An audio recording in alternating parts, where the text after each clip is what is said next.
السلام علیکم ناظرین، آج اس 12ویں پروگرام میں ہم آپ کے سامنے حضرت یوسف علیہ السلام کا واقعہ بیان کریں گے۔ حضرت یوسف علیہ السلام کا واقعہ ان پیغمبروں میں سے ہے جنہیں قرآن مجید نے بہت زیادہ تفصیل کے ساتھ ڈسکرائب کیا ہے۔ پوری کی پوری ایک سورہ ہے جو حضرت یوسف علیہ السلام کے واقعے سے متعلق ہے، اور وہ اس وقت نازل ہوئی جب کفار مکہ نے، عیسائیوں نے حضرت محمد صلی اللہ علیہ وسلم سے یہ بات کی، یہ کہا کہ آپ یہ بتائیے کہ بنی اسرائیل فلسطین سے مصر میں کیسے پہنچے۔ اس کے جواب میں اللہ تعالیٰ نے پوری کی پوری سورہ یوسف بیان کی، اور سورہ یوسف سے ہمیں حضرت یوسف علیہ السلام کا واقعہ ملتا ہے۔ گو کہ واقعہ بڑا تفصیل طلب ہے، لیکن میں اس کے چیدہ چیدہ نکات ہی بیان کروں گا۔ حضرت یوسف علیہ السلام حضرت یعقوب علیہ السلام کے بیٹے تھے، اور حضرت یعقوب علیہ السلام کی اولاد میں 12 بیٹے تھے۔ ان 12 بیٹوں میں سے حضرت یوسف علیہ السلام کے جو سگے بھائی تھے وہ بنیامین تھے، اور باقی 10 بھائی ان کے سوتیلے بھائی تھے۔ حضرت یوسف علیہ السلام نے بچپن میں ایک خواب دیکھا، اور اپنے والد گرامی جو کہ خود پیغمبر ہیں حضرت یعقوب علیہ السلام، انہیں وہ خواب سنایا۔ وہ خواب یہ تھا کہ حضرت یوسف علیہ السلام کو 11 ستارے، ایک چاند اور ایک سورج سجدہ کر رہے ہیں۔ آپ نے جب یہ اپنا خواب اپنے والد گرامی کو بیان کیا تو آپ کے والد نے کہا کہ بیٹا، یہ خواب کا ذکر کسی سے نہ کرنا، خاص کر کے اپنے بھائیوں سے مت کرنا، کیونکہ آپ کو معلوم تھا کہ ان کے بھائی ان سے حسد کرتے ہیں۔ لہٰذا حضرت یوسف علیہ السلام نے خاموشی اختیار کی۔ کچھ عرصے کے بعد حضرت یوسف علیہ السلام کے اسی حسد کی وجہ سے ان کے بھائیوں نے یہ طے کیا کہ حضرت یوسف علیہ السلام کو لے جا کر کسی جگہ پر کسی بستی میں چھوڑ کر آ جاتے ہیں۔ چنانچہ اپنے والد سے انہوں نے درخواست کی کہ یوسف کو ہمارے ساتھ بھیج دیجئے تاکہ ہم انہیں گھمائیں گے پھرائیں گے، اور یہ کچھ ہمارے ساتھ شغل کر لے گا، کھیلے گا۔ حضرت یعقوب علیہ السلام پہلے تو آمادہ نہ ہوئے، لیکن آپ کے بھائیوں کے اصرار پر حضرت یعقوب علیہ السلام نے اپنے ان 10 بیٹوں کے ساتھ حضرت یوسف علیہ السلام کو بھیج دیا۔ حضرت یوسف علیہ السلام کو وہ لے کر جب گئے تو انہوں نے دھوکے سے حضرت یوسف علیہ السلام کو ایک کنویں میں دھکیل دیا، ان کو دھکا دے دیا، اور ساتھ ہی ساتھ اپنے والد گرامی کے سامنے یہ بہانہ بنایا اور یہ عذر پیش کیا کہ حضرت یوسف علیہ السلام کو بھیڑیا کھا گیا ہے۔ آپ نے اپنے تمام بھائیوں نے یہ کیا کہ ان کا کرتا جو ہے اس کو خون میں رنگ دیا، کسی جانور کا خون اس پر لگا دیا، اور حضرت یعقوب علیہ السلام کو ایک ثبوت کے طور پر پیش کیا کہ بھیڑیا انہیں کھا گیا ہے۔ حضرت یعقوب علیہ السلام سمجھ تو گئے تھے، لیکن پھر بھی آپ نے صبر کیا، اور آپ نے کہا کہ میرے غم اور میرے صبر میں میرا ساتھی اللہ تعالیٰ ہے۔ حضرت یوسف علیہ السلام کی طرف آتے ہیں۔ جب انہیں کنویں میں دھکیلا گیا تھا تو اللہ تعالیٰ نے ان کے دل کو طمانینت دی، اور اللہ تعالیٰ نے انہیں فرمایا کہ گھبراؤ نہیں، ہم تمہارے ساتھ ہیں۔ حضرت یوسف علیہ السلام وہاں خدا کا کرنا یہ ہوا کہ وہاں سے ایک قبیلہ گزرا، اور اس قبیلے نے حضرت یوسف علیہ السلام کو کنویں میں سے برآمد کر لیا۔ قبیلے کے لوگوں نے، وہ جو کارواں جا رہا تھا، وہ کارواں مصر کی جانب جا رہا تھا، جبکہ حضرت یوسف علیہ السلام فلسطین میں رہنے والے تھے۔ وہ مصر جانے والا کارواں حضرت یوسف علیہ السلام کو دیکھ کر بڑا خوش ہوا، کیونکہ وہ یہ سمجھ رہے تھے کہ مصر جا کر حضرت یوسف علیہ السلام کو بطور غلام کسی کو بیچ دیں گے۔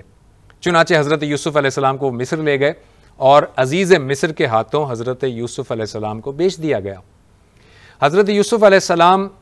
فلسطین سے مصر میں پہنچے اور عزیز مصر کے گھر پہ پہنچے۔ عزیز مصر نے آپ سے بڑا اچھا رویہ رکھا، بڑا اچھا سلوک کیا، لیکن ساتھ ہی ساتھ یہ ہوا کہ حضرت یوسف علیہ السلام چونکہ بہت ہی خوبصورت تھے، اللہ تعالیٰ نے انہیں بے پناہ حسن عطا کیا تھا۔ جب وہ جوانی اور شباب کی عمر کو پہنچے تو عزیز مصر کی جو بیوی تھی وہ ان کی طرف مائل ہوئی، اور اس نے حضرت یوسف علیہ السلام کو بہکانا شروع کیا۔ حضرت یوسف علیہ السلام کے بارے میں قرآن مجید یہ بیان کرتا ہے کہ اگر یوسف ہماری برہان نہ دیکھ لیتے، ہماری وہ بات، وہ چیز، وہ نشانی نہ دیکھ لیتے تو شاید وہ مائل ہو جاتے، لیکن حضرت یوسف علیہ السلام چونکہ ایک جلیل القدر پیغمبر تھے، آپ اس کی طرف مائل نہیں ہوئے، بلکہ آپ نے کہا کہ میں اس چیز سے پناہ مانگتا ہوں۔ ان کی جو بیوی تھی، عزیز مصر کی بیوی، اس کو غصہ آیا اور اس نے جھوٹا الزام حضرت یوسف علیہ السلام پر لگایا جو کہ ثابت نہ ہو سکا، لیکن بات چونکہ آگے نہ بڑھ جائے اس لیے عزیز مصر نے حضرت یوسف علیہ السلام کو قید میں ڈال دیا۔ کچھ عرصے کے بعد آپ جب قید سے باہر آئے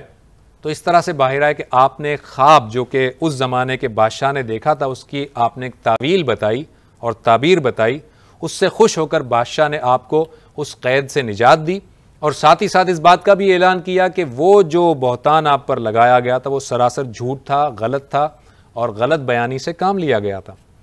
حضرت یوسف علیہ السلام کے تدبر کو، ان کی حکمت کو سامنے رکھتے ہوئے وہ بادشاہ بہت متاثر ہوا اور انہوں نے حضرت یوسف علیہ السلام کو مصر کی باغ دور دے دی، زمام کار ان کے ہاتھ میں آ گیا۔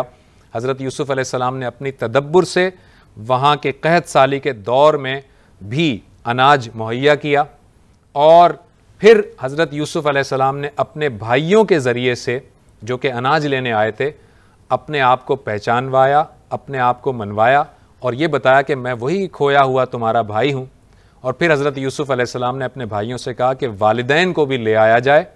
چنانچہ والدین اور وہ تمام کے تمام بھائی مصر میں آئے اور وہ اپنے دربار میں بیٹھے ہوئے تھے، اور حضرت یوسف علیہ السلام کے والد، ان کی والدہ اور 11 بھائی اس زمانے کی روایت کے مطابق انہوں نے آپ کو اس طرح سے جھک کر سجدہ کیا، اور یہ وہ خواب تھا جو حضرت یوسف علیہ السلام نے بچپن میں دیکھا تھا۔ چنانچہ فلسطین سے جو بنی اسرائیل ہیں وہ چلے اور مصر میں آ کر آباد ہوئے، اور یہاں پر حضرت یوسف علیہ السلام نے ان کو بسایا، ان کو یہاں پر رہنے کے لیے جگہ مہیا کی، اور اس کے بعد سے لے کر حضرت موسیٰ علیہ السلام کے زمانے تک جہاں پر ابھی ہم جائیں گے مصر کے اندر ہی بنی اسرائیل آباد رہے۔ حضرت یوسف علیہ السلام کا مقبرہ بعض روایات کے مطابق یہ بتایا جاتا ہے جو کہ مصر میں ہی موجود ہے، اور حضرت یوسف علیہ السلام کے بھائی کا بھی مقبرہ ہے جو یہاں پر بتایا جاتا ہے۔ حضرت یوسف علیہ السلام سے متعلق یہ قصہ بہت بڑا اور بڑا طویل ہے جو سورہ یوسف میں موجود ہے، میں نے اختصار کے ساتھ آپ کو یہ بتایا، جس میں حضرت یوسف علیہ السلام کی ایک بات بڑی اہم تھی کہ جب ان سے خواب کی تعبیر پوچھی گئی تو انہوں نے تعبیر فوراً نہیں بتائی، بلکہ پہلے اللہ تعالیٰ کی دعوت پہنچائی، اللہ تعالیٰ کی توحید بتائی، اور پھر خواب کی تعبیر اپنے جیل کے، اپنے زندہ کے ساتھیوں کو بتائی۔ حضرت یوسف علیہ السلام کو اللہ تعالیٰ نے بہت حسن سے مالا مال کیا تھا، اور بڑے جلیل القدر پیغمبر آپ علیہ السلام تھے۔ حضرت یوسف علیہ السلام کا یہ واقعہ، یہ قصہ یہیں پر ہم ختم کرتے ہیں۔ اگلے پروگرام میں انشاءاللہ تعالی نیکسٹ پیغمبر کے ساتھ آپ کے سامنے حاضر ہوں گے۔ تب تک کے لیے زبیر احمد کو اجازت دیجیے۔ اللہ حافظ۔